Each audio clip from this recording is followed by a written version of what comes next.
स्वामी विवेकानंद की वैसे तो जितनी भी तारीफ करी जाए उतनी कम है।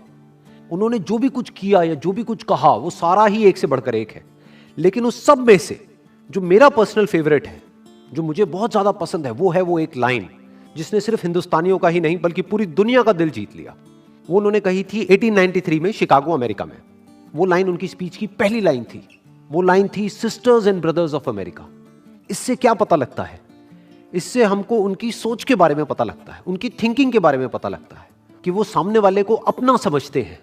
फिर चाहे वो किसी भी देश का हो, किसी भी रिलीजन का हो, चाहे वो देखने में उनसे अलग हो, चाहे उनके कपड़े उनसे अलग हो, किसी भी वे में कोई भी हो, इस पूरी दुनिया में वो सब कौन है? वो सब हमारे भाई बहन है। ये पूरा का पूरा एसेंस है सारे वेदों का। वहां पर सिर्फ एक बात कही जा रही है कि हम सब एक हैं, कि आप में और मुझ में कोई फर्क है ही नहीं। हम सब जुड़े हुए हैं एक दूसरे से, और इस तरीके से जुड़े हुए हैं कि अलग हो ही नहीं सकते। मतलब क्या है कि सब हमारे अपने हैं और हम सबके हैं। जैसे आज ऐसे बहुत सारे लोग हैं, मैं किसी का भी नाम नहीं लूंगा, जो अपने आप को रिलीजियस बोलते हैं, स्पिरिचुअल बोलते हैं, फिर धर्म के नाम पे एक दूसरे से लड़ते हैं। तो इसका मतलब उनको समझ ही नहीं आया है कि धर्म का असली मतलब क्या है। इनफैक्ट कोई भी ऐसा इंसान जो कि सेल्फ रियलाइज्ड होगा या जो खुद को जानता होगा, वो कभी भी भेदभाव कर ही नहीं सकता। वो फर्क कर ही नहीं सकता कि आप किस कंट्री के हो, किस रिलीजन के हो, आपका रंग रूप क्या है, आपके कपड़े कैसे हैं। और अगर वो फर्क कर रहा है तो इसका मतलब एक बात पक्की है कि वो खुद को नहीं जानता है। इनफैक्ट उनकी लाइफ की एक बहुत ही इंटरेस्टिंग कहानी है जिससे हमको उनकी सोच के बारे में और डीपली समझ में आता है। जब उनका प्लान बना था अमेरिका जाने का, तो वो माँ शारदा के पास में गए आशीर्वाद लेने के लिए। माँ शारदा से उन्होंने बोला कि मैं अमेरिका जा रहा हूँ धर्म का प्रचार करने के लिए, या जो भी कुछ मैंने सीखा है उस सबको शेयर करने के लिए, तो अगर आपकी अनुमति है तो मैं जाऊँ।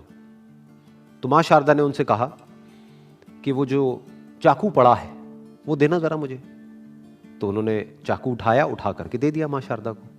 तो उसके बाद में माँ शारदा ने कहा कि अब तुम जा सकते हो। वो चौंक गए। उन्होंने पूछा माँ शारदा से कि आपने मेरी कोई परीक्षा तो ली नहीं, ऐसे ही मुझे अनुमति दे दी बिना किसी परीक्षा के, ना मेरे से कोई सवाल करे। तो फिर माँ शारदा ने जवाब दिया कि ये जो तुमने चाकू उठा करके दिया, यही तुम्हारी परीक्षा थी। अगर तुम्हारी जगह कोई और होता और ये चाकू मुझे देता, तो वो जो उस चाकू का लकड़ी वाला हिस्सा था उसको खुद पकड़ता, और जो धार वाला हिस्सा था वो मुझे पकड़ाता। लेकिन तुमने ऐसा नहीं किया। तुमने धार वाले हिस्से को खुद पकड़ा और लकड़ी वाले हिस्से को मुझे पकड़ाया, जिससे कि अगर चोट लगनी भी है तो तुम्हें लग जाए लेकिन मुझे ना लगे। तो तुम खुद का बुरा करने के लिए भी तैयार हो सामने वाले के भले के लिए। इससे मुझे यह समझ में आता है, मां शारदा बोली कि इससे मुझे यह समझ में आता है कि अब तुम पूरी तरह से तैयार हो, तो अब तुम जा सकते हो। फिर वो गए। तो इससे भी क्या पता लगता है? उनकी सोच। तो उनका जो पहला और सबसे फेमस कोट है वो है, arise, awake and stop not until the goal is reached. मतलब कि उठो, जागो और तब तक मत रुको जब तक लक्ष्य की प्राप्ति ना हो जाए। ये क्या कहा जा रहा है और किससे कहा जा रहा है? वो लोग जो अपने कंफर्ट जोन में हैं, या तो जो चाहिए था वो नहीं मिला है तो बैठ गए हैं थक करके, या फिर जो चाहिए था वो मिल गया है और बस बैठ गए हैं आकर के, अपने कंफर्ट जोन में चले गए, आलसी हो गए, आगे नहीं बढ़ रहे हैं, आगे ग्रो नहीं कर रहे हैं, नेक्स्ट लेवल पे नहीं जा रहे। ये उनके बारे में कहा जा रहा है कि अगर आप अपने कंफर्ट जोन में हो और थक करके बैठ गए हो क्योंकि जो आपको चाहिए था वो आपको नहीं मिल रहा है, तो अपने लक्ष्य के लिए आगे बढ़ो। क्या बैठे हो थक करके? क्या रो रहे हो बैठे बैठे? उठो, जागो। सोए क्यों हुए हो? क्यों अपने आप को कमजोर समझ रहे हो? क्यों ये समझ रहे हो कि मैं कुछ नहीं कर सकता? अरे आप सब कुछ कर सकते हो, ये कहा जा रहा है। और तब तक मत रुको जब तक लक्ष्य की प्राप्ति ना हो जाए। तो इसके दो अलग अलग एंगल्स हैं। एक ये, जब तक कि इस दुनिया में जितना आपको चाहिए, आपको आपकी फैमिली को सरवाइव करने के लिए जो भी बेसिक आपकी नेसेसिटीज है, जो आपकी बेसिक नीड्स है, जब तक वो पूरी नहीं हुई है तब तक वो ही आपका लक्ष्य है। उस लक्ष्य को पाने के लिए जो भी कुछ करना है वो करो, बैठे मत रहो। एक स्टैंड पॉइंट इसका ये है देखने का। दूसरा किन लोगों के लिए कहा जा रहा है? जो एक्चुअल स्टैंड पॉइंट है, जिस स्टैंड पॉइंट से स्वामी जी ने बात कही है, जो बहुत कम लोग समझेंगे, वो क्या है कि अगर आपको आपका जो भी लक्ष्य था वो मिल भी गया है तो उसके बाद में ये नहीं कि बैठ जाओ, उसके बाद में ये नहीं कि सो जाओ कि जो मुझे चाहिए था वो मिल तो गया है, पड़े रहो। या प्लेजर्स में इंडल्ज हो जाओ, या पावर के पीछे भागने लग जाओ, या पैसे के पीछे भागने लग जाओ। ये बात नहीं कही जा रही है, क्योंकि ये कौन कह रहे हैं, कौन ये बात कह रहे हैं? जिन्होंने सब कुछ अपना छोड़ दिया ज्ञान के लिए। तो ये यहां पर ज्ञान की और अज्ञान की बात कर रहे हैं। ज्ञान किसका, अज्ञान किसका? खुद का, सेल्फ रियलाइजेशन, उसकी बात यहां पर कही जा रही है। वो आपका असली लक्ष्य है। क्योंकि अगर पूरी जिंदगी सिर्फ अपना जो लालच है या जो अपनी जरूरतें हैं उसी में ही उलझे रह गए, तो ये कोई जिंदगी थोड़ी ना है। ये जिंदगी का लक्ष्य नहीं है। जिंदगी का असली लक्ष्य क्या है? सेल्फ नॉलेज, सेल्फ अंडरस्टैंडिंग, उसकी बात यहां पर करी जा रही है। कि चाहे आपको बाहर की दुनिया में कितना भी मिल जाए, लेकिन अभी आपका लक्ष्य पूरा नहीं हुआ है तो बैठो मत, सोते मत रहो, उठ जाओ। आपका लक्ष्य क्या है? खुद को जानना। और जब तक वो लक्ष्य पूरा नहीं हो जाता है, जब तक खुद को आप नहीं जान लेते हो, तब तक मत रुको। यही एक इंसान का लक्ष्य होना चाहिए और यही एक इंसान का सबसे बड़ा लक्ष्य है। क्योंकि अगर आपने पूरी दुनिया को भी जान लिया और खुद को ही नहीं जाना तो क्या जाना? अगर आपने पूरी दुनिया को जीत लिया, मैं कहता हूं दुनिया छोड़ो, पूरे ब्रह्मांड को जीत लिया, लेकिन अगर खुद को ही नहीं जीता, क्या जीता? तो आप जीत करके भी हार गए। और ऐसे एक नहीं, दो नहीं, बहुत सारे एग्जाम्पल्स हैं अगर आप हिस्ट्री को उठा करके देखोगे, जिन्होंने पूरी दुनिया को जीत लिया लेकिन जीतने के बाद भी खाली के खाली अंदर से। और ऐसे भी आपको एग्जाम्पल्स मिलेंगे जिनके पास जो कुछ भी था उन्होंने वो सब कुछ छोड़ दिया, लेकिन उसके बाद भी वो जीत गए। क्यों? क्योंकि उन्होंने खुद को जीत लिया। तो उसकी बात यहां पर करी जा रही है। तो जिंदगी का असली लक्ष्य क्या है? खुद को जानना। जिसने खुद को जान लिया उसने सिर्फ खुद को नहीं जाना है, उसने भगवान को भी जान लिया। क्योंकि भगवान हमसे अलग नहीं है, भगवान हमसे दूर नहीं है, वो हमारे अंदर ही है। और इसी के साथ में एक और कोटेशन जुड़ी हुई है इनकी, you can not believe in God until you believe in your self. जो बात ये कह रहे हैं उस बात को एक और तरीके से भी कहा जा सकता है कि भगवान भी आपकी मदद तभी करेगा जब आप खुद अपनी मदद करने के लिए तैयार हो।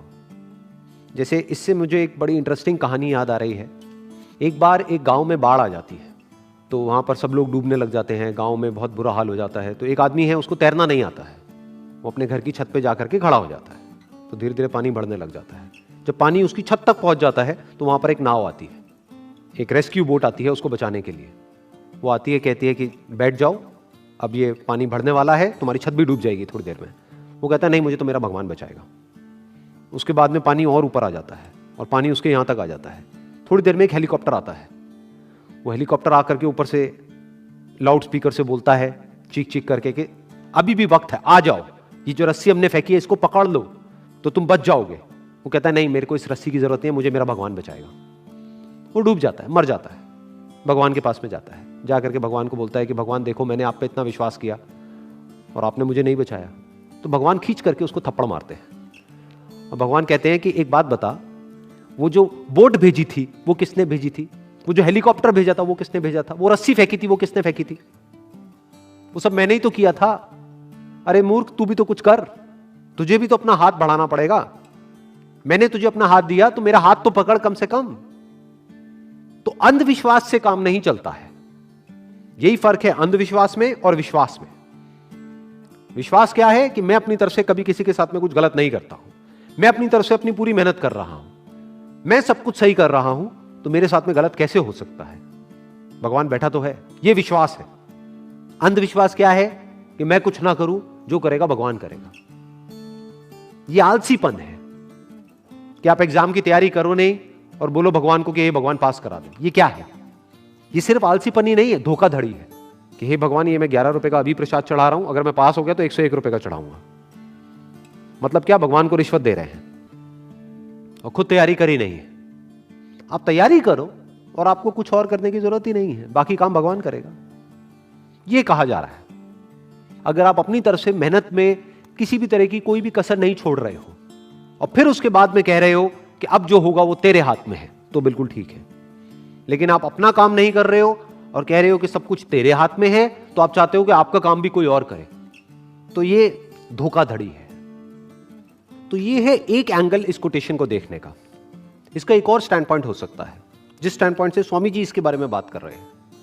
वो क्या है कि आप भगवान को तब तक नहीं जान सकते जब तक कि आप खुद को ना जान जाओ, तब तक भगवान सिर्फ एक कॉन्सेप्ट रहेगा आपके माइंड में, एक आइडिया रहेगा, तब तक सिर्फ एक थॉट है भगवान। तो अगर आप पूजा करोगे भी तो अपने ही एक थॉट की पूजा करोगे। लेकिन जिस दिन आपने खुद को जान लिया मतलब सिर्फ बुक्स के थ्रू नहीं, एक्चुअल में एट एन एक्सपीरियंशियल लेवल खुद को जान लिया कि this is who I am, यही मैं हूं, तो वहीं पर आपको भगवान भी मिल जाएंगे। क्योंकि आप और भगवान अलग अलग नहीं हो। भगवान आपसे अलग नहीं है, भगवान आपसे दूर नहीं है। इनफैक्ट भगवान आपके इतना पास है जितना आप खुद भी अपने पास नहीं, जितना आपका थॉट भी आपके पास नहीं है, उससे भी पहले भगवान आपके पास में है। बिल्कुल इस तरीके से अगर मैं एक एग्जांपल दूं, जैसे एक लहर और पानी में जितना फर्क है, जितनी दूरी है, उतनी ही दूरी आप में और भगवान में है। लहर पानी से कितना दूर है? लहर को कहां जाना है पानी को पाने के लिए? लहर पानी ही है। तो यह बात यहां पर कही जा रही है। तो जब लहर ने अपने सच को देख लिया कि लहर कहीं भी नहीं है, दिख रही है, लेकिन लहर का जो एक्चुअल सब्सटेंस है, लहर जिसकी बनी है, लहर जिस पे टिकी है, जिससे बनी है, वो पानी है। तो वही पानी उस पूरे समुद्र का भी एसेंस है, वही सब कुछ है। उसकी बात यहां पर करी जा रही है कि अगर आपको भगवान के सच को भी जानना है तो पहले खुद के सच को जान लो। इस यूनिवर्स के सच को जानना है कि जो पूरा का पूरा यूनिवर्स दिख रहा है, इसका सच क्या है, तो उसका भी सिर्फ एक तरीका है, आपको खुद के सच को जानना होगा।